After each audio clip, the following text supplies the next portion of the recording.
Micro service testing with போஸ்ட்மேனை இதோட நான் conclude பண்ணணும்னு நினைக்கிறேன். கன்க்ளூட் பண்ணுறதுக்கு முன்னாடி நான் என்ன சொல்லிக்கணும் அப்படின்னா, நான் ஏற்கனவே இன்ட்ரடக்ஷனில் சொல்லியிருந்த மாதிரி டெஸ்ட் ஆட்டோமேஷன் டூலில் என்னோடய ஃபோக்கஸ் முதல்ல இல்லாமல் எப்படியெல்லாம் நீங்கள் ஆட்டோமேஷன் ஸ்டார்ட் பண்ணலாம், அதுவும் வந்து ஒரு எக்ஸ்பீரியன்ஸ் இல்லாத ஒரு சாஃப்ட்வேர் டெஸ்டர் வந்து நம்ம எப்படி ஆட்டோமேஷன் ஸ்டார்ட் பண்ணணும்னு நினைக்கிறாங்க. இல்லை கரியர்லேயே வராதவங்க சாஃப்ட்வேர் டெஸ்டிங் தெரிஞ்சிருக்கு, பட் ஆனால் ஆட்டோமேஷன் என்னன்னு தெரியாதவங்களுக்காக ஹெல்ப்ஃபுல்லாக இருக்கணுங்கிறதுக்காக ஃபஸ்ட்டு நான் போஸ்ட்மேனில் ஸ்டார்ட் பண்ணியிருந்தேன். ஸோ போஸ்ட்மேன்லேயே நீங்கள் பார்த்துருக்கலாம், வெறுமனம் மேனுவலாக டெஸ்ட் பண்ணுறது சிம்பிள் ஜாவாஸ்கிரிப்ட் கோடால் அதுவும் போஸ்ட்மேன் லைப்ரரிஸை யூஸ் பண்ணி நம்ம ஆட்டோமேட் பண்ணாலே நம்மளால் நிறைய ரிசல்ட் காட்ட முடியும். நாங்கள் சக்ஸஸ்ஃபுல்லாக அந்த மாதிரி இம்ப்ளிமெண்ட் பண்ணியிருக்கோம் 5 இயர்ஸ்க்கு முன்னாடி. மல்டிபிள் மைக்ரோ சர்வீசஸை பெரிய டீமை கொண்டு நாங்கள் ஆட்டோமேட் பண்ணி நிறைய டெப்ளாய் பண்ணியிருந்தோம். அது நல்ல சக்ஸஸாகவும் போச்சு. ஸோ அது இப்போ உங்களுக்கு தெரிஞ்சிருக்கும் ட்ரான்ஸ்ஃபர்மேஷனாக என்னென்ட்டு.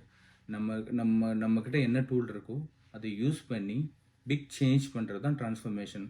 வெறுமனே நம்ம மேனுவலாக பண்ணிகிட்டு இருக்காமல் நம்மகிட்ட இருக்கிற டூலை யூஸ் பண்ணி கொஞ்சம் கொஞ்சமாக நாலேஜை வளர்த்துக்கிட்டு நம்ம மேனுவலாக அப்படியே ஆட்டோமேட் பண்ணி அதையும் நம்ம ஜங்கின்ஸில் கொண்டு போய் போட்டு ஆட்டோமேட்டடாக ரிசல்ட்டை ஜென்ரேட் பண்ணி நம்ம அந்த அந்த டெஸ்ட் ரிசல்ட் காமிச்சோன்னா ஸ்கெடியூல் டெஸ்ட் ரிசல்ட்டு அதெல்லாம் வந்து நீங்கள் வந்து ஆட்டோமேட்டிக்காக இமெயில் பண்ணுற மாதிரி உங்கள் டெவலப்பர் டீமுக்கு இல்லைன்னா இன்ஜினியரிங் டீமுக்கு டைரெக்டாக இமெயில் பண்ணுற மாதிரி செட் பண்ணிட்டீங்கன்னா it will be really useful. இதுக்கு பேர் தான் ட்ரான்ஸ்ஃபர்மேஷன். இதை தான் உங்களுக்கு ஒரு சின்ன டெமோ ப்ராஜெக்ட் மாதிரி எடுத்து அதை ஆட்டோமேட் பண்ணி இவ்வளோ தூரம் பண்ணலாங்கிறது தான் நான் சொல்லியிருக்கேன்.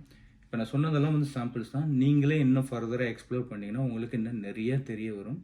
நீங்கள் வந்து வெப் சர்வீஸ் டெஸ்டிங், அதுவும் ரெஸ்பேஸ் டெஸ்டிங் தான் நம்ம ஆட்டோமேட் பண்ண போகிறோம்னா போஸ்ட்மேனே பெரும்பாலும் போதுமானது. போஸ்ட்மேனை யூஸ் பண்ணி பெரும்பாலும் ஆட்டோமேட் பண்ண முடியாது. சம் ஹர்டல்ஸ் எல்லாம் இருக்குது, அது என்னங்கிறத வர வீடியோவில் பார்க்கலாம். நெக்ஸ்ட் லெவரேஜை பற்றி சொல்லணும் அப்படின்னா அதுக்கு வந்து என்னோடய லைஃப் எக்ஸ்பீரியன்ஸை நான் ஷேர் பண்ணணும்னு பார்க்குறேன். ஒரு 4-5 இயர்ஸ்க்கு முன்னாடி பார்த்தீங்கன்னா நாங்கள் வந்து அப்போ தான் வந்து மைக்ரோ சர்வீசஸ்க்கு ட்ரான்ஸ்ஃபர்மேஷன் பண்ணிக்கிட்டு இருந்த டைம்.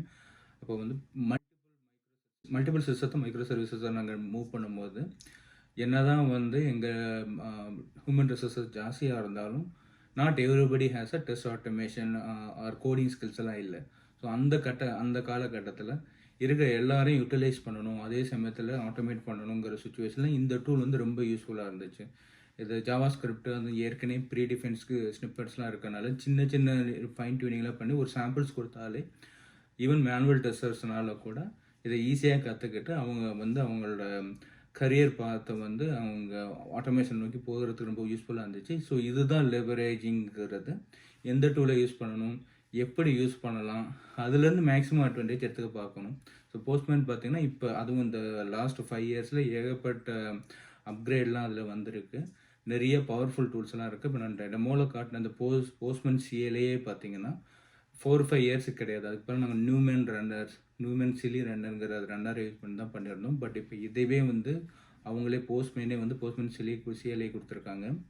இதை யூஸ் பண்ணி நீங்கள் க்ளவுடில் உங்கள் ரெபாசிட்டரி ஃபுல்லாக க்ளவுடில் ஸ்டோர் பண்ணி வெறும் ஐடியை யூஸ் பண்ணியே கூட நீங்கள் பண்ணலாம். உங்களுக்கு செக்யூரிட்டி கன்சர்ன் ஏதாவது இருந்துச்சுன்னா இப்போ பண்ண கலெக்ஷனையே நம்ம அப்படியே வந்து ஒரு லோக்கல் பாத்தில் ஸ்டோர் பண்ணி அதில் இருந்து நம்ம ரன் பண்ணலாம்.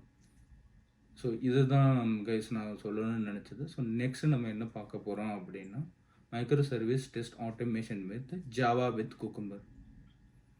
ஐ திங்க் உங்களுக்கு வீடியோ பிடிச்சிருந்துருக்கும்னு நினைக்கிறேன். அடுத்த வீடியோவில் நெக்ஸ்ட்டு இன்னும் கொஞ்சம் டிஃபிகல்ட்டான ஆட்டோமேஷன் எப்படி பண்ணுறது, ஆட்டோமேஷன் எப்போ வந்து ஜாவா குக்கும்பர் போனால் நல்லாயிருக்கும், எந்தெந்த விஷயத்தெல்லாம் வந்து போஸ்ட்மேனில் பண்ண முடியாது, அதோட கான்ஸ் என்னங்கிறதையும் நான் சொல்லணும். ஸோ சொல்லிவிட்டு நம்ம ஜாவா வித் குக்கும்பர் பார்த்தோன்னா உங்களுக்கு ஐடியா இருக்கும். So guys, share your feedback. ஏதாவது ஒரு பாயிண்ட்ஸ் எதாவது நான் மிஸ் பண்ணியிருக்கேன்னு உங்களுக்கு தோணுச்சுன்னா அதை கமெண்ட்ஸை சொல்லுங்கள். அதை நான் வந்துட்டு நெக்ஸ்ட் இதில் வந்து அட்ரஸ் பண்ண பார்க்குறேன். Thanks a lot. Thanks for your support.